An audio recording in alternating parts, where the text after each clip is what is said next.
दोस्तों, मैं आपको आज अमावस्या और पूर्णिमा की कहानी सुनाने जा रहा हूँ। अमावस्या और पूर्णिमा की कथा एक समय की बात है। एक राजा था, उनके 2 लड़के और 2 लड़कियां थी। उनमें से एक लड़की का नाम पूर्णिमा और दूसरी लड़की का नाम अमावस्या था। पूर्णिमा सारे घर का काम करती, पूजा पाठ करती और गाय की सेवा भी करती थी। लेकिन अमावस्या ठीक इसके विपरीत थी। वह राजा अपने दोनों बेटों और दोनों बेटियों को प्यार करता था। उसके लड़के और लड़कियां धीरे धीरे बड़े हो गए और राजा ने लड़कों को विवाह करवा दिया। उसके बाद एक दिन राजा की पत्नी ने कहा कि दोनों लड़कियां भी शादी के लायक हो गई हैं, उनकी भी कहीं पर रिश्ता करवा दो। लेकिन यह ध्यान रखना कि अमावस्या का विवाह किसी अच्छे खानदान में करना, क्योंकि उसके घर के काम करने की बिल्कुल आदत नहीं है, जो किसी साधारण परिवार में, क्योंकि पूर्णिमा को घर का काम करना ज्यादा पसंद है। राजा ने पड़ोसी गांव के अमीर घर में अमावस्या की शादी कर दी और उसी गांव में एक साधारण परिवार में पूर्णिमा की शादी करवा दी। पूर्णिमा के भाई और भाभी पूर्णिमा से बहुत प्यार करते थे, क्योंकि वह घर के काम में उनका हाथ बटाती थी और अमावस्या उन पर रोब जमाती थी। शादी के बाद दोनों बहनें अपने अपने ससुराल में रहने लगी। एक दिन अमावस्या ने अपने घर पर शिव चर्चा रखी, जिसमें उसने सभी गांव की औरतों को बुलाया, पर पूर्णिमा को नहीं बुलाया। जब गांव की औरतें अमावस्या के घर जा रही थी, तब पूर्णिमा अपने घर के बाहर बैठी थी। औरतों ने उनसे पूछा, तुम नहीं चलोगी क्या? पूर्णिमा ने कहा, मुझे तो बुलाया ही नहीं, मैं कैसे चल सकती हूँ। औरतों ने कहा, बुलाया नहीं तो क्या हुआ, वह तो भगवान की शिव चर्चा है, तुम चलो हमारे साथ। पूर्णिमा उनकी बात मानकर उनके साथ चली जाती है। जब अमावस्या की नजर पूर्णिमा पर पड़ी तो अमावस्या ने गुस्से में आकर पूर्णिमा से कहा, तुम कैसे चली आई? तुम्हें तो मैंने बुलाया नहीं। फिर भी कोई बात नहीं, तुम आ गई हो तो चुपचाप बैठे रहना। और अमावस्या ने पूर्णिमा की गरीबी का खूब मजाक उड़ाया। अमावस्या की बातें सुनकर पूर्णिमा की आंखों में आंसू आ गए। उसने भगवान शिव से हाथ जोड़कर मन ही मन विनती की, हे भगवान, क्या पूजा पाठ करना, घर का काम करना और गौ सेवा करना गलत है? आखिर मेरा कसूर क्या है? आप कब कृपा करेंगे मुझ पर? पूर्णिमा बार बार भगवान से यही कहती रही। इतने में शिव चर्चा पूरी हो गई। अब अमावस्या भगवान का प्रसाद बांटने लगी। उसने सबको भगवान का प्रसाद दिया, लेकिन पूर्णिमा को नहीं दिया। पूर्णिमा बिना प्रसाद के ही घर के लौटने लगी, तो उसे रास्ते में उसने सोचा कि बच्चे प्रसाद मांगेंगे तो मैं उन्हें क्या कहूंगी। उसने सोचा कि मैं मायके अपने भाई के यहाँ से कुछ ले आऊंगी। यह सोचते हुई वह अपने घर आ गई और उसने अपने पति से कहा कि मैं अपने मायके जा रही हूँ। पति ने कहा, ठीक है। पूर्णिमा मायके के लिए रवाना हो गई। रास्ते में एक चबूतरे पर तुलसी का पौधा लगा हुआ था और उस चबूतरे पर एक बूढ़ी औरत बैठी हुई थी। वह कोई और नहीं, साक्षात तुलसी माँ थी। उस बूढ़ी औरत ने पूर्णिमा से कहा, बेटी तुम कौन हो, कहाँ जा रही हो? यह तुलसी का पौधा सूख रहा है, इसमें थोड़ा पानी डाल दो और इस चबूतरे को साफ कर दो, इससे मुझे थोड़ी ठंडक मिलेगी। तब पूर्णिमा ने तुलसी में पानी डाला, चबूतरे की साफ सफाई की और उस औरत के पैर भी दबाए। फिर उसने कहा, कुछ और काम है माँ जी? औरत ने कहा, कुछ नहीं, अब तुम जाओ और वापस आते समय मुझसे मिलकर जाना। तब पूर्णिमा वहां से रवाना हुई। रास्ते में एक शिव मंदिर आया। वहां पर एक बूढ़े बाबा मिले। वह कोई और नहीं, साक्षात भगवान शिव थे। उन्होंने पूर्णिमा से कहा, बेटी इस मंदिर की साफ सफाई कर दो। पूर्णिमा ने उस मंदिर की साफ सफाई कर दी और पूजा पाठ करके कहा, और क्या काम है बाबा? बूढ़े बाबा ने कहा, और कुछ काम नहीं है बेटी, अब तुम जाओ और वापस आते समय मुझसे मिलकर जाना। पूर्णिमा वहां से निकल गई। वहां से निकलकर चलते चलते काली माँ का मंदिर मिला। वहां बैठी एक बूढ़ी औरत ने पूर्णिमा से कहा, बेटी यहाँ पूजा पाठ करने से तो सब आते हैं, लेकिन मंदिर की साफ सफाई कोई नहीं करता है, इसलिए इस चौबूतरे और मंदिर की साफ सफाई कर दो। पूर्णिमा ने कहा, ठीक है माँ जी। पूर्णिमा ने चौबूतरे और मंदिर की साफ सफाई करके पूजा पाठ किया और माता का श्रृंगार किया और वहां से जाने लगी। उस बूढ़ी औरत ने कहा, अब तुम जाओ और वापस आते समय मुझसे मिलकर जाना। पूर्णिमा अपने मायके की तरफ चल दी। थोड़ा चलने के बाद नदी के किनारे एक बूढ़ी औरत मिली। वह साक्षात गंगा मैया थी। उस बूढ़ी औरत ने कहा, बेटी इस नदी पर स्नान करने तो सब आते हैं, लेकिन यहाँ साफ सफाई कोई नहीं करता है। तब पूर्णिमा ने घाट की साफ सफाई अच्छे से की और जब वह जाने लगी तब उस औरत ने कहा, बेटी वापस आते समय मुझसे मिलकर जाना। इसके बाद पूर्णिमा नाव में बैठकर नदी के दूसरे किनारे पर उतर गई और अपने मायके पहुंच गई।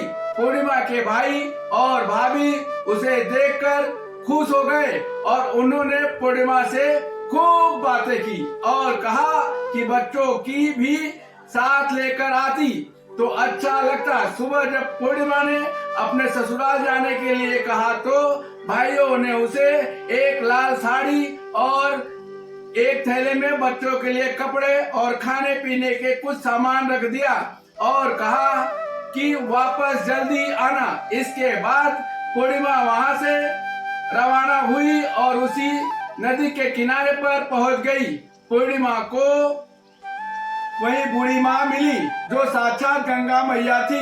उन्होंने पूर्णिमा को एक थैला दिया और कहा कि तुम इस थैले को अपने घर ले जाकर ही खोलना।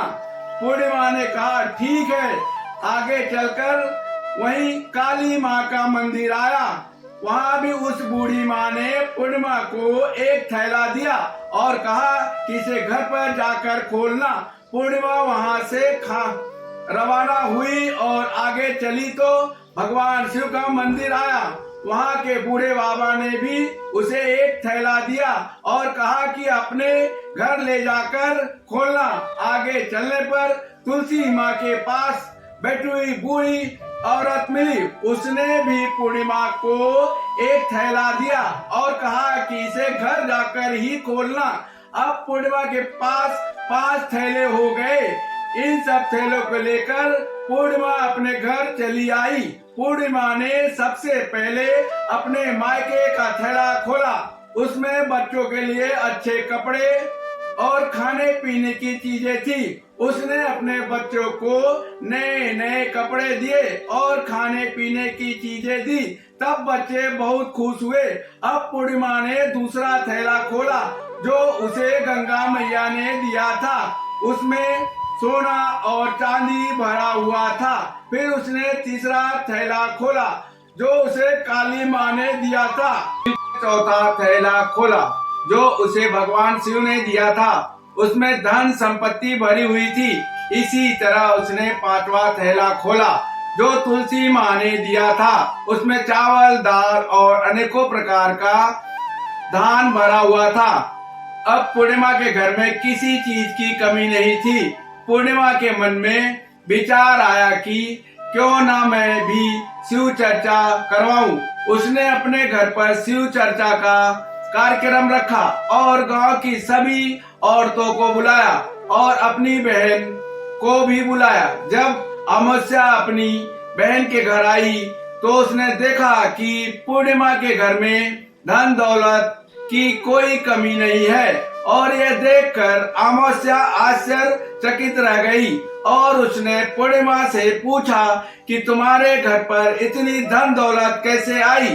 पूर्णिमा ने कहा, बहन, तुमने अपने घर पर शिव चर्चा रखी और उसमें मुझे नहीं बुलाया, फिर भी मैं बिन बुलाए तुम्हारे घर पर आई, पर तुमने भगवान का प्रसाद तक मुझे नहीं दिया। उसके बाद मैं अपने मायके जाने लगी।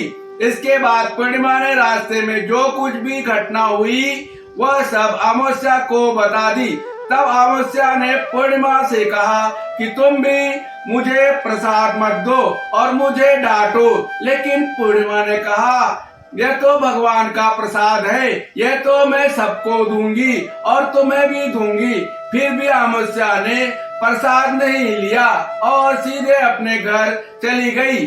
घर जाकर अपने बच्चों से कर रही वह अपने मायके जाने के लिए रवाना हो गई। चलते चलते रास्ते में वही तो तुलसी माँ मिली, जब चबूतरे पर बूढ़ी माँ का रूप धारण करके बैठी हुई थी। उसने अमावस्या को चबूतरे की सफाई करने को कहा। इस पर अमावस्या ने कहा, अरे ओ बुढ़िया, दिखाई नहीं देता, नई साड़ी पहन रखी है, यह गंदी हो जाएगी। आगे जाकर भगवान शिव, काली माँ और गंगा मैया मिले, उनको भी उसने ऐसा ही कह दिया। उसके बाद वह आगे चली गई, पर नदी के किनारे लगी नाव में जैसे ही बैठी, उसमें रखे फूल कांटों में बदल गए, जो उसके पैरों में चुभ गए। किसी तरह वह दूसरे किनारे पर उतरकर अपने मायके चली गई। जब वह वहां पहुंची तो उसके भाभियों ने आपस में धीरे से कहा, काम किया ना धाम की, सो मन अनाज की, पता नहीं कहां से यह आ गई है। उन्होंने खाना बनाया और खाना खाकर सभी सो गए। अमावस्या सुबह उठी और अपने भाई भाभियों से कहा कि मैं अपने ससुराल जा रही हूँ। उन्होंने कहा, ठीक है। तो अमावस्या बोली, पूर्णिमा को तो तुमने बहुत कुछ दिया और मुझे कुछ नहीं दोगे क्या? तो भाई भाभी ने कहा, तुम घर जाओ, सब तुम्हारे घर पहुंच जाएगा। तब अमावस्या वहां से रवाना हुई। नदी के किनारे गंगा मैया का रूप धारण करके बूढ़ी औरत बैठी हुई थी। अमावस्या बोली, आपने पूर्णिमा को तो बहुत कुछ दिया था और मुझे नहीं दोगी क्या? और तो बूढ़ी औरत ने कहा, तुम घर जाओ, सब तुम्हारे घर पहुंच जाएगा। इसके बाद काली माँ, भगवान शिव और तुलसी माँ ने भी उसे यही कह दिया। जब अमावस्या अपने घर पहुंची तो आंगन में 5 थैले रखे हुए थे। उसने अपने मन में सोचा कि आज तो मैं निहाल हो गई। उसने जल्दी जल्दी से सभी थैलों को खोला, तो किसी में मिट्टी, तो किसी में पत्थर, तो किसी में कंकड़, कोयला था। यह सब देखकर उसने अपने सिर पकड़ लिया और उसने कहने लगी, हे भगवान, मुझे मायके से भी कुछ नहीं मिला और इन थैलों में भी कुछ नहीं मिला। वह पैर पटकती हुई अपनी बहन पूर्णिमा के घर जाती है और पूर्णिमा से कहती है कि तुझे तो इतना सब कुछ मिला और मुझे कुछ नहीं मिला। तब पूर्णिमा ने कहा कि मैं जब अपने मायके जाती हूँ तो अपनी भाभियों के साथ मिलकर काम करती हूँ और तुम कभी उनकी इज्जत नहीं की, इसलिए तुम्हें यह क्या देगी? इसके बाद तुमने गंगा माँ, काली माँ, भगवान शिव और तुलसी माँ को भी ठुकरा दिया, इसलिए उन्होंने तुम्हें कुछ नहीं दिया। अमावस्या बोली, बहन, मुझे माफ कर दो, मैंने हमेशा तुम पर अत्याचार किया, इसलिए मुझे कुछ नहीं मिला। कोई बात नहीं, मैं भगवान को भक्ति करके सब प्राप्त कर लूंगी, मुझे भी इसके रहस्य बताओ। फिर पूर्णिमा ने कहा, तुम 3 सूत्र का ज्ञान ले लो। पहले सूत्र में दया मांगना और दूसरे सूत्र में चर्चा करना और तीसरे सूत्र में 108 बार ओम नमः शिवाय का जाप करना। भगवान ने जो यह 3 सूत्र दिए हैं, इनको अपने हृदय में बसा लेना। मेरे पास कुछ भी नहीं था, पर मैंने सच्चे मन से भगवान की पूजा की, इसलिए भगवान ने मुझे सब कुछ दिया और तुम्हारे पास जो कुछ भी था वह भी खत्म हो गया। इसके बाद अमावस्या अपने घर गई और भगवान का पूजा पाठ करने लगी। उसने भगवान शिव, जय श्री माता।